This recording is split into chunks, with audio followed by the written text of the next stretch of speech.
स्वर्ग नरक जाता कौन है? शरीर, आत्मा या कोई और? कौन जाता है? और स्वर्ग नरक में सुख दुख कौन भोगता है? शरीर की आत्मा या कोई और? जोर से। आत्मा। आत्मा के बारे में गीता में लिखा है कि आत्मा सुख दुख से परे है। आत्मा कोई सुख नहीं भोगती, कोई दुख नहीं भोगती। नैनम छिंदंती शस्त्राणी नैनम दहती पावका। क्यों भैया? ये चश्मा वाले भैया से पूछो। भैया ये स्वर्ग नरक कौन जाता है? शरीर, आत्मा या कोई तीसरा? हाँ, अत्रैव स्वर्ग अत्रैव नरक, यही स्वर्ग नरक है। हाँ, ये भैया कह रहे हैं स्वर्ग नरक नहीं होता, यही स्वर्ग है यही नरक है। ऐसे ही कह रहे हो ना? तो ऊपर वाले स्वर्ग नरक को नहीं मानते आप? हाँ, इनकी बात पूरी सत्य तो नहीं है, पर कुछ कुछ सत्य बोल रहे हैं। सत्य ये है कि यहां भी एक स्वर्ग नरक है और वहां भी एक स्वर्ग नरक है। जैसे आप छोटा मोटा बीमारी पड़ जाए तो बगल का डॉक्टर ठीक कर देता है, लेकिन आपकी बीमारी बड़ी है तो आपको बड़े डॉक्टर के यहां बड़े शहर में रिफर करना पड़ता है। उसी तरह छोटा मोटा पापी है तो यहीं भोग लेता है इसी नरक में। आप सरकारी हॉस्पिटल चले जाओ और सरकारी हॉस्पिटल के जर्नल वार्ड में जाना, आपको नरक का एक डेमो दिख जाएगा। बोलो हाँ। अब बताइए, लोग चप्पल पहन के घिसट रहे हैं आपसे, भैया जो रोटी खाना जरा 1 रुपए 5 रुपए दे दो भैया। ठंडी पड़ी है, फुटपाथ पर सो रहे हैं, खाने को रोटी नहीं, पहनने को कपड़ा नहीं। क्या है ये भी एक प्रकार का नरक है। और आप लोग बढ़िया महलों में रह रहे हैं, चकाचक 56 भोग खा रहे हैं, पानी भी उठा के नहीं पीना पड़ता, लोग पानी देते हैं, सब काम हो रहा है। मतलब आप स्वर्ग की तरह अनुभव कर रहे हैं। आपके घर में सारी सुख सुविधाएं हैं तो ऐसा लगता है हम स्वर्ग में। तो यहां भी एक स्वर्ग है जो सुविधाओं युक्त है, मतलब वो स्वर्ग में है। और जहां खाने को भी भरपेट भोजन ना मिले, मतलब आप नरक की। बीमार पड़ा है, बिस्तर पर मलमूत्र कर रहा है, क्या है वो? क्यों भैया?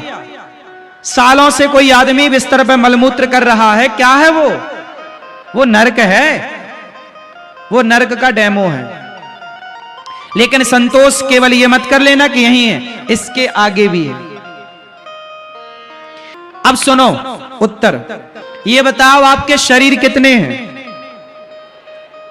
ए मैया, आपके शरीर कितने हैं? जोर से।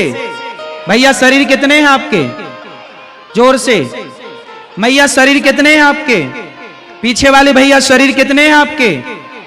हम सबके पास 3 शरीर होते हैं। हाँ 3। सुनो, इसलिए सत्संग होता है कि जो ना पता हो वो पता होए। हम आपको वही बताएंगे 7 दिन जो आपको नहीं पता। कोशिश करेंगे कि आपको वो चीजें पता हो जो यथार्थ हैं।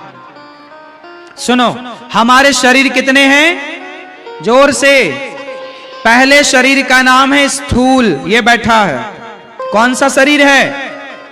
एक शरीर होता है जिससे आप सपना देखते हो। जब आप सपना देखते हो तो एक शरीर बिस्तर पर सोया होता है और सपने में आप हरिद्वार जाते हो, सपने में आप वृंदावन जाते हो। तो बताओ, जब आप सपने में गए तो शरीर तो वहां भी है ना सपने में। आपकी आंख भी है, पांव भी है, पेट भी, आप हंस भी रहे हैं, सपने में रो भी रहे हैं, भाग भी रहे हैं। तो एक शरीर बिस्तर पर है और एक शरीर स्वप्न को देख रहा है। तो स्वप्न को देखने वाला शरीर कौन है? वही है सूक्ष्म शरीर। कौन सा शरीर है बोलो जोर से मैया? जो स्वप्न को देखने वाला शरीर है उस शरीर का नाम क्या है? सूक्ष्म शरीर। कौन सा शरीर? हाँ, एक तीसरा शरीर होता है जिसे कारण शरीर कहते हैं। कारण मतलब जिस कारण से आप स्त्रियां बनी, जिस कारण से ये पुरुष बने, जिस कारण से ये कुत्ता बना, जिस कारण से ये बिल्ली बनी। मतलब आप कुत्ता नहीं बने, मनुष्य बने, और वो बिल्ली बनी, मनुष्य नहीं बनी। तो कोई तो कारण रहा होगा, तब ना वो कुत्ता बना, तब ना आप स्त्री बनी, तब ना ये पुरुष बना। क्या बिना कारण के कोई कार्य होता है? उत्तर दो। क्या बिना कारण के कार्य होता है? आप कहीं जा रहे हैं तो जाने का भी कारण होता है। भाई जाने का कारण क्या है? कोई तो आप यहां आए ना, यहां आए तो कारण था, कथा सुनने जा रहे हैं। क्यों मेरी मां? तो वो है कारण शरीर। किस कारण में मनुष्य बना, किस कारण आप मनुष्य बने, किसी कारण बने, वो कारण हमें नहीं पता, ईश्वर को पता, पर है कारण। क्यों जी, बात सही है कि गलत है? तो एक शरीर कारण शरीर है, एक शरीर स्थूल शरीर है जो बैठा है, और तीसरा शरीर कौन सा है? जोर से, जिससे आप सपना देखते हो। स्वप्न का दृष्टा कौन है? जोर से बोलो मेरी मां। स्वप्न का दृष्टा कौन? सूक्ष्म शरीर। अच्छा ये बताओ, बात तो ये है ना कि नरक स्वर्ग भोगेगा कौन? शरीर तो यहीं जल के खत्म आपके सामने। आत्मा सुख दुख भोगती नहीं, गीता में स्पष्ट लिखा है। अब आत्मा सुख दुख नहीं भोगती, शरीर यहीं जल जाता है, तो ये बताओ स्वर्ग नरक का सुख दुख कौन भोगेगा? क्यों भैया चश्मा वाले? स्वर्ग में कौन जाता है? शरीर। शरीर तो जाता नहीं, शरीर तो यहीं सबके सामने जलता है, हम सब इसके गवाह साक्षी हैं। आत्मा स्वर्ग जाएगी तो सुख दुख भोगेगी नहीं, उसे कोई मतलब नहीं है सुख दुख से। अब कौन भोगता है?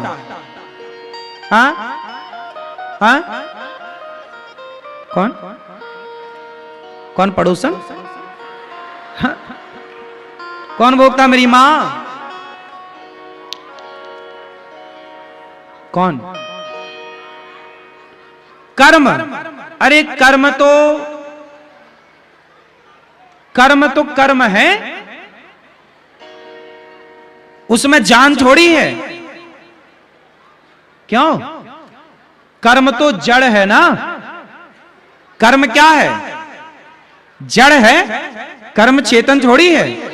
और चेतन नहीं है तो भोगेगा क्या? भोगने के लिए तो चेतनता चाहिए ना, जड़ता नहीं चाहिए। जड़ समझते हैं ना, जड़ और चेतन दो चीजें होती हैं। जैसे पत्थर जड़ है, पत्थर जड़ है, पत्थर को काहे का सुख दुख होता है? आप चेतन हैं, पेड़ पौधे चेतन है, पेड़ को काटोगे तो पेड़ को सुख दुख होता होगा, भले नहीं बोल पा रहा। हमें आप जरा कांटा चुभाओगे तो हमें सुख दुख होगा। आपको रोटी की भाप लग जाती है तो आपके हाथ में फफोले पड़ जाते हैं, आपको कष्ट होता है। आप चेतन हैं, पेड़ जड़ है, पौधे चेतन है, ठीक है। अब सुनो, जब आप मरते हो ना तो चिता पे शरीर जल जाता है। सूक्ष्म शरीर जो है, सूक्ष्म शरीर कितनी चीजों से मिलकर बना है? अब वो सुनो, सूक्ष्म शरीर कितनी चीजों से मिलकर बना है? तो सुनो, 4 चीजों से मिलकर सूक्ष्म शरीर बनता है। अच्छा, आपका ये शरीर कितने तत्वों से मिलकर बना है? स्थूल 5, कौन कौन से गिनाओ जरा? पृथ्वी, जल, वायु, अग्नि, आकाश। 5 चीजों से यह शरीर बनता है जो यहीं जल जाता है। 4 चीजों से सूक्ष्म शरीर बनता है। 4 चीजों कौन सी हैं? बोलो मन, बोलो मन, बुद्धि, चित्त, अहंकार। इन चारों के जिसे अंतःकरण चतुष्टय कहते हैं। क्या बोलते हैं? अंतःकरण चतुष्टय। तो ये मन बुद्धि चित्त अहंकार, इन चारों के समूह को सूक्ष्म शरीर कहते हैं। जब आप सोते हो ना तो आपका शरीर सोता है पर मन नहीं सोता। मन ही तो गया था हरिद्वार, मन ही तो गंगा नहा के आ गया। जिससे आप कहते हैं आज मैंने सपने में देखा कि मैं हरिद्वार गया, आज मैंने सपना देखा कि मैं वृंदावन गया। तो सपने में गए कौन गया? मन गया। मन के संग बुद्धि गई, चित्त गया और अहंकार गया। अहंकार ही आपका बोध करा। अहंकार मतलब देखो 2 प्रकार के अहंकार होते हैं। एक ये वाला अहंकार होता है मैं ये, मैं वो, मैं, जो कि अहंकार गलत है। लेकिन एक अहंकार है जिससे आपको आपका पता चलता है। अब ये विषय थोड़ा कठिन है, भागवत जी का विषय है, बहुत कठिन विषय है, पर आप समझ पाओ ना समझ पाओ कहो तो मैं समझाऊं। आ रही समझ में कुछ कि सिर के ऊपर से जा रहा सब? कोशिश मैं करता हूं कि आपको बिल्कुल सरल से सरल भाषा में समझाऊं, ताकि आप बिल्कुल कठिन चीजें हैं पर आप समझ पाए। सुनो, अहंकार एक तो वो वाला होता है मैं ये, मैं वो, ये अहंकार रॉन्ग है, गलत। लेकिन एक अहंकार होता है जो गुड़ अहंकार होता है। कौन सा अहंकार? जैसे आपका नाम क्या है मैया, चश्मा वाली मैया? नीलम। अब ये नीलम इनका नाम है। जरा आपकी आंख कहां है, जरा इशारे से बताओ आंख, और कान पे हाथ रखो। ये जो कह रही है कि मेरे कान, ये मेरा आंख, ये क्यों? इनके भीतर अहंकार है। कौन सा? गुड़ वाला अहंकार। वो अहंकार ही तो कह रहा है कि ये नीलम है। यदि वो अहंकार शून्य हो जाए तो ये पागल हो जाएंगी। जो लोग पागल हो जाते हैं उन्हें पूछो कि तुम कौन हो, है। उनके भीतर का अहंकार शून्य हो गया। कौन सा? ये गुड अहंकार। रॉन्ग अहंकार जो है वो नहीं होना चाहिए। जो जिस अहंकार से ये पता चलता है कि मैं अनिरुद्धाचार्य हूं, मैं फलाने का बेटा हूं, मैं फलाने गांव का हूं। आपको पता है ना आप किस गांव की हो, किस शहर की हो, किसकी पत्नी हो, किसके पुत्र हो, किसकी बेटी हो। ये भी एक अभिमान, यदि ये मर जाए, ये अहंकार ही आपका बोध कराता है आपको। यदि ये मर जाएगा तो आप पागल हो जाएंगे। फिर आपको पता नहीं होगा कि आप कहां से हो, आपका पिता कौन, आपकी मां कौन, बस आप है बस। उसे पागल कहते हैं, क्योंकि उसके भीतर का क्या तत्व चला गया?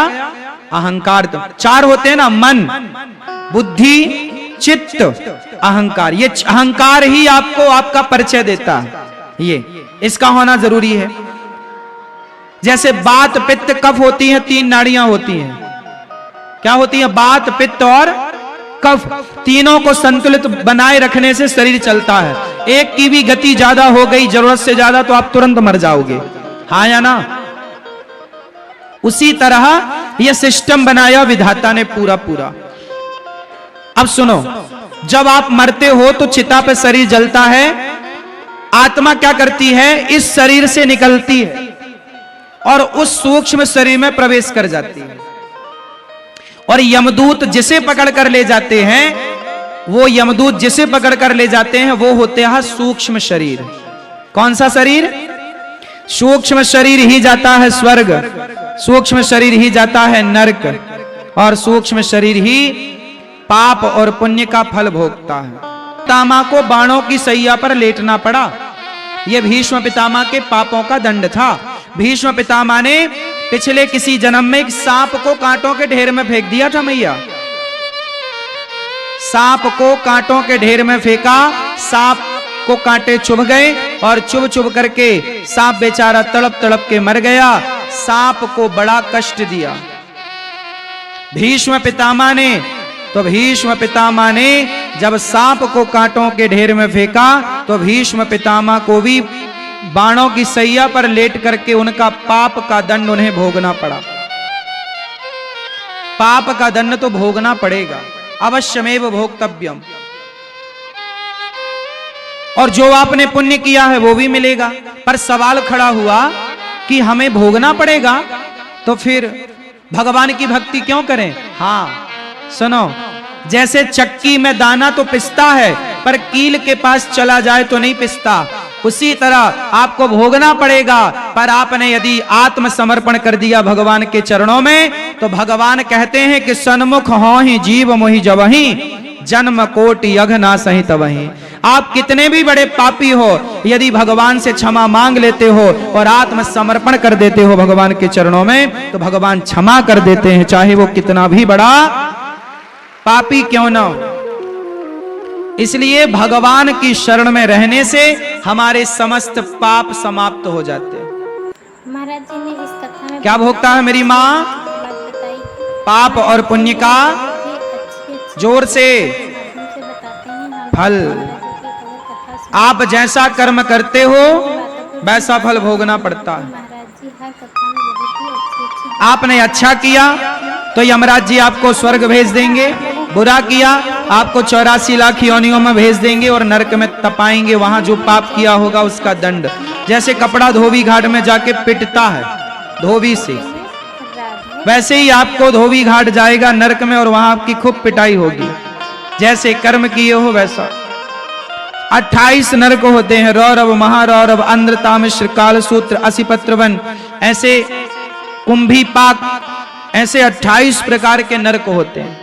जो जस करहि सो तस फल चाखा। जो जैसा कर्म करता है। अच्छा ये बताओ, आप लोग स्वर्ग जाओगे कि नरक जाओगे? मतलब आपके पाप ज्यादा हैं कि पुण्य? किस किस के पाप ज्यादा हैं? हाथ उठा के कन्फर्म, किस किस के पाप ज्यादा हैं?